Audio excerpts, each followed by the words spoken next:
Peace YouTube, this is Florbrone coming to you today to talk about probably the same topic of discussion. I had another video, part 1. This is part 2 to the Insectilian Queens that are infecting our populace with their, with their luminous pheromones.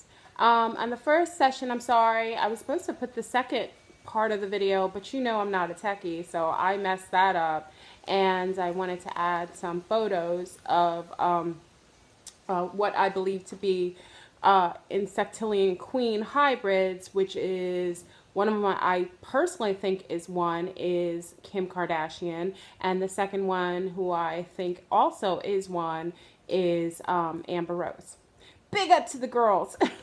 The queens taking over and infecting the males, putting them under their spell. Anyway, so like I said previously, these queens can mate with many males, and that's why you'll notice that they're hypersexualized. Generally, that's all they're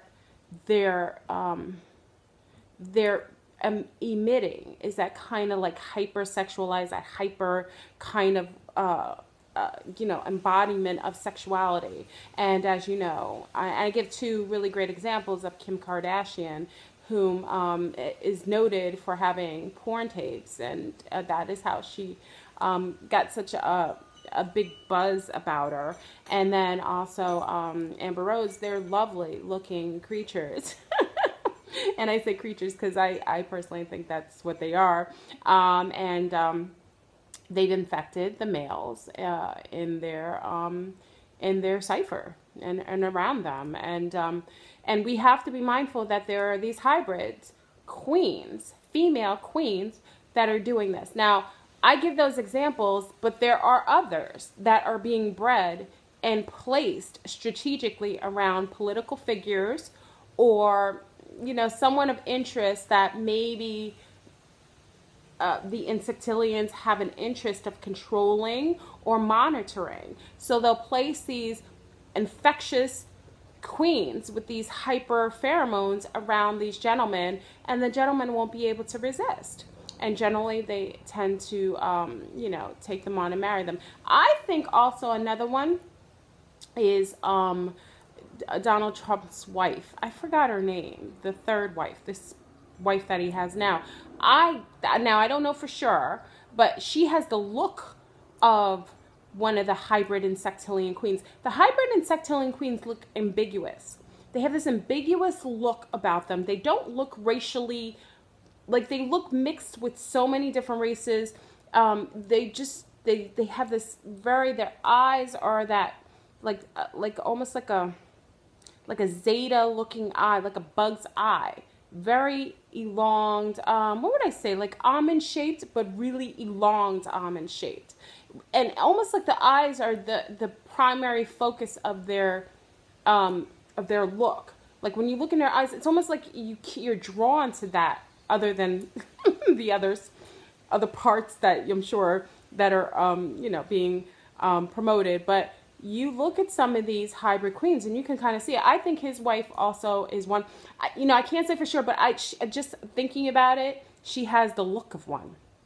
And like I said, they have a very ambiguous look. They look multiracial. That's what I'm saying. These creatures are not, someone asked me if they're melanated and so on. They can be now the reptilian hybrid queens, mostly who have this quality, are melanated. Like my copper color or a beautiful chocolate color or deep noir color, deep brown color. They can be melanated. And they have this quality. It's different though. It's a different kind of pheromone kind of control, but similar. But the Insectilians have this, like that, whatever pheromones they have is like super infectious. Like it can get to people just by visually seeing them on television. You become enamored by them, almost like mysticized. They become mysticized in your mind. And like I said, they put them around political figures and people of interest, and they're used almost like they're like female handlers. and they're used to control whatever party they want to control, or to get information.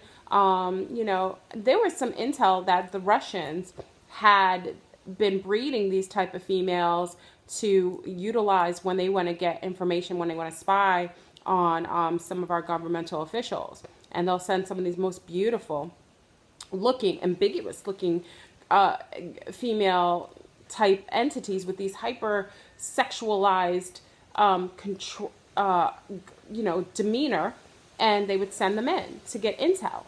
And I have a feeling those are, you know, hybridized Insectilian Queens. And it's interesting that this is never spoken about. You'll never hear any of the other whistleblowers ever bringing them Insectilians. But they'll talk about reptilians all day and night. And you have to say to yourself, why is that being allowed to get out there as much as it has? But nothing else is being, no one ever talks about Insectilians. And we know that they're here, you know. So I wanted to throw that out. I threw some pictures in there just to show you. And I know Amber had those contacts. Listen, the contacts, sometimes I question why they would choose to wear things that look like that, or if they're contacts. Sometimes, you know, the eyes you can't hide your eyes as much because of the new energies coming in, vibratory energies. So I noticed Amber wears a lot of sunglasses also lately. She never used to do that. And people will say, oh, it's, you know, she's getting older. She doesn't want people to see. She's beautiful. She's lovely. And I can't see her hiding her eyes for any reason that she's aging or tired or anything like that. I've seen her wear sunglasses a little more often.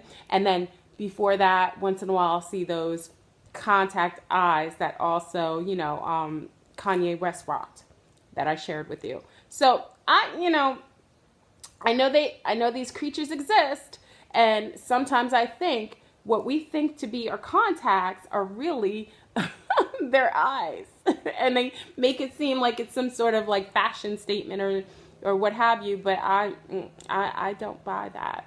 I think that's what she is, and along with the Kim.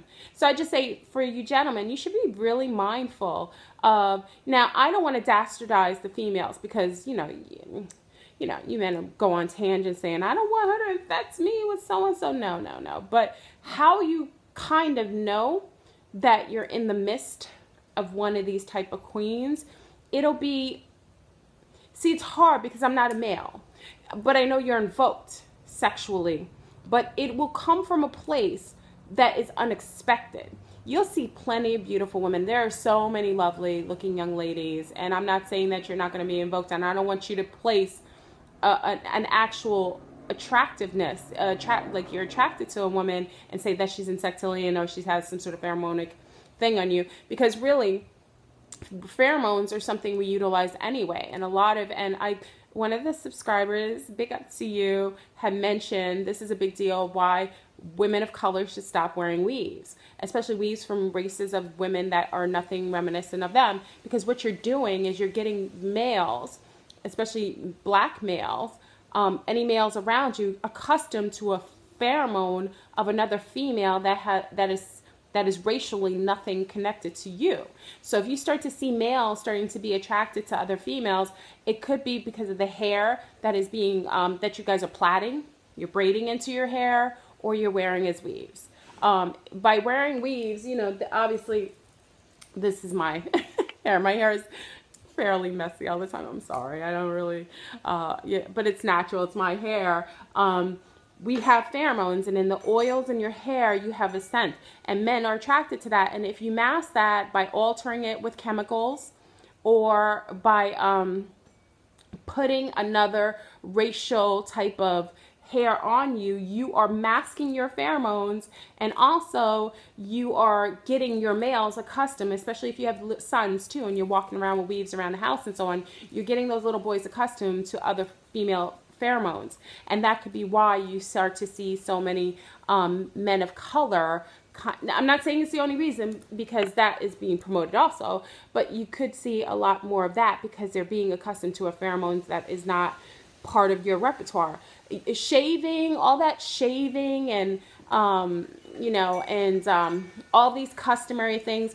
The reason why they used to cover women's hair in the Middle East has to do with they were masking their the pheromones of the females, and it was in the hair. So it was a way to control the female's sexuality or her control over males. I mean, we all have pheromones, but by shaving hair from underneath your arms and your, you know, your special yoni part, that also doesn't help with the natural luminous attraction that we would, you know, that to allure males to you. Males love the smell, and it's not necessarily smell, it's a chemical that you emit through your hair follicles and underneath your arm and, you know, your personal space. And even if you're clean, you are still giving off that wonderful pheromone thing that males will be allured by and attracted to. So, you know, I also think in our society they're purposefully trying to control the control women have over males too, by, you know, making a culture of, you know, Brazilias having cleared, you know, your yoni all cleared up down there, shaving your armpits. And, you know, it's so funny, I come from a French culture, and they used to make jokes about French women always having hair underneath their arms. And what's wild about that is that French women are known